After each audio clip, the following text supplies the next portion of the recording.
श्री स्वामी समर्थ. आपल्याला वाटत असेल आपण निराश आहोत, तर हा व्हिडिओ फक्त आपल्यासाठीच आहे. जर तुम्ही निराश झाला असाल तर जीवन बदलवून टाकणारे असे काही स्वामीचे संदेश आहेत, ते आपण पाहणार आहोत, ऐकणार आहोत. त्यासाठी व्हिडिओ शेवटपर्यंत नक्की ऐका. व्हिडिओ आवडला तर लाईक करा, शेअर करा आणि सबस्क्राईब करायला विसरू नका. तर आपण असा विचार करायचा आहे की आजपासून माझं आयुष्य बदलणार आहे. आज मी तुला काही सांगणार आहे. हे शब्द फक्त ऐकण्यासाठी नाहीत, हे शब्द जगण्यासाठी आहेत. तू इथे बसलेला आहेस कारण आता कुठेतरी तुला असं वाटतंय की माझ्या आयुष्यात काहीतरी बदलायला हवंय. कदाचित तू थकला असशील, कदाचित तू निराश झाला असशील, कदाचित बाहेरून तू हसत असशील पण आतून खूप हरलेला वाटत असशील.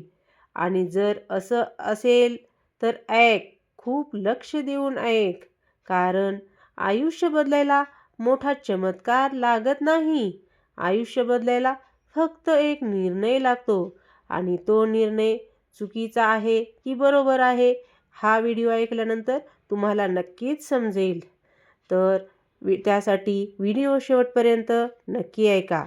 तू तुटलेला नाहीस, तू थांबलेला आहेस.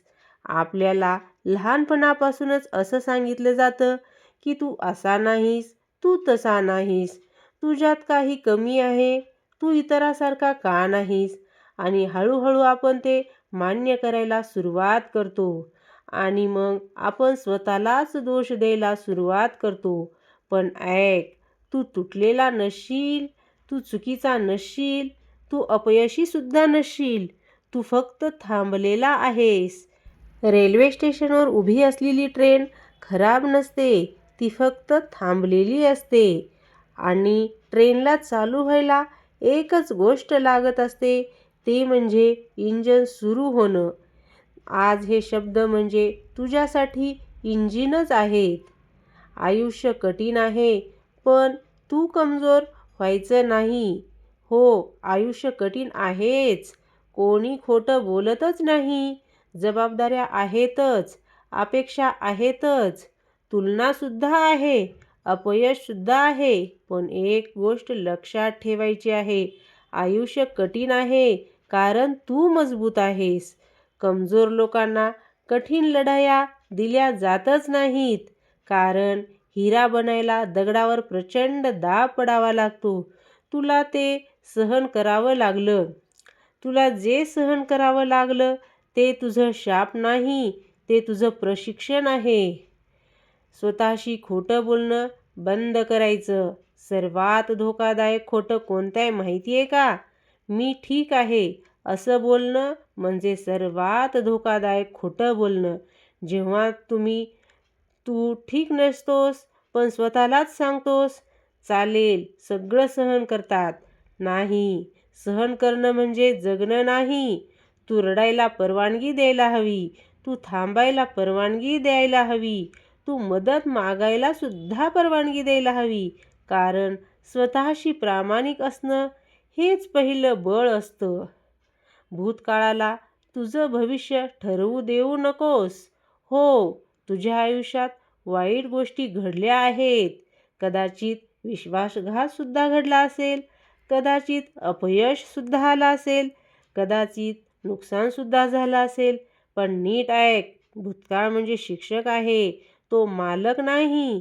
तू मागे पाहून फक्त शिकू शकतोस, पण पुढे चालायचं ठरवायला हवंच आहे. आजपासून एक वाक्य लक्षात ठेवायचं आहे, माझ्याबरोबर जे घडलं आहे ते मी नाही. आत्मविश्वास बाहेरून येतच नाही. लोक म्हणतात आधी आत्मविश्वास आला की मग सुरुवात कर. खोटं आहे ते. आत्मविश्वास कृतीनंतरच येत असतो. पहिल्यांदा पाऊल उचलायचं असतं, थरथरत्या हाताने उचलायचं, घाबरलेल्या मनाने उचलायचं, पण उचलायचंच. लहान पाऊलच उचलायचं, खूप लहान, अगदी लहान. आज 1%, उद्या अजून 1%, अशा प्रकारे एक पाऊल उचलायचं असतं. एक दिवस मागे वळून पाहशील आणि म्हणशील, आता मी खूप पुढे आलो आहे. प्रत्येकाला तुझं समजून घ्यायची गरज नाही. हे आयुष्य तुझंच आहे. स्पष्टीकरण देत जगायची गरज नाही. काही लोक तुला कधीच समजणार नाहीत आणि ते ठीक आहे. सूर्य प्रत्येकाला आवडत नाही, पण ते चमकणं थांबवतो का? तर अजिबात नाही. तू पण थांबू नकोस. शिस्त म्हणजे शिक्षा नाही. लोक शिस्त म्हणजे कडकपणा समजत असतात, पण शिस्त म्हणजे काय तर स्वतःवर प्रेम करणे, वेळेवर झोपणे, स्वतःची काळजी घेणे, नकार देणं शिकणे, गरजेपेक्षा जास्त सहन न करणे. ही कठोरता नाही, ही आत्मसन्मानाचीच भाषा आहे. म्हणजे स्वतःच्या आत्मसन्मानाला जपणे. तुझी किंमत तुझ्या यशावर अवलंबून नाही. तू नोकरीमुळे महत्त्वाचा नाहीस. तू पैशामुळे महत्त्वाचा नाहीस. तू लोक काय म्हणतात यामुळे सुद्धा महत्त्वाचा नाहीस. तू महत्त्वाचा आहेस कारण तू एक आहेस. हे विसरायचं नाही. आशा ही कमजोरी करायची नाही. आशा ठेवणं म्हणजे भाबडेपणा तर अजिबात नाही. आशा म्हणजे ते एक धाडस आहे. जेव्हा सगळं अंधारात असतं तेव्हा एक छोटासा प्रकाशही पुरेसा असतो. एका छोटासा प्रकाश म्हणजे एक छोटीशी आशा असते. आज जर तुला फक्त थोडीशी आशा वाटत असेल तर ती धरून ठेवायची. तीच तुला पुढे नेईल. तर आजचा निर्णय आजच घ्यायचा आहे. आता मी तुला काही विचारत नाही. मी तुला फक्त सांगणार आहे. आज तुला सगळं बदलायची गरज नाही. फक्त एक निर्णय घ्यायची गरज आहे. मी स्वतःला सोडून देणार नाही. पुन्हा पडशील, पुन्हा चुकशील, पण उभा राहशील आणि तेच खरं यश असतं. आजपासून तुझं आयुष्य परफेक्ट नसेलही, पण ते खरं असेल आणि तेच पुरेसं आहे. तू तयार आहेस ना? नेहमीच होतास. तू तयार आहेसच आणि नेहमी राहशीलच.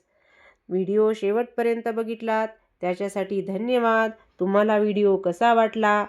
आवडला असेल तर लाईक करा, शेअर करा आणि सबस्क्राईब करायला विसरू नका. व्हिडिओ शेवटपर्यंत बघितलात त्याच्यासाठी धन्यवाद. सर्वांना पुन्हा एकदा श्री स्वामी समर्थ. जय जय स्वामी समर्थ. आपल्या पाठीशी तर स्वामी समर्थ नेहमी असतातच, पण असे विचार ऐकले की आपल्या मनाला सुद्धा उभारी येते. झालेली सेवा स्वामींचरणी. श्री स्वामी समर्थ.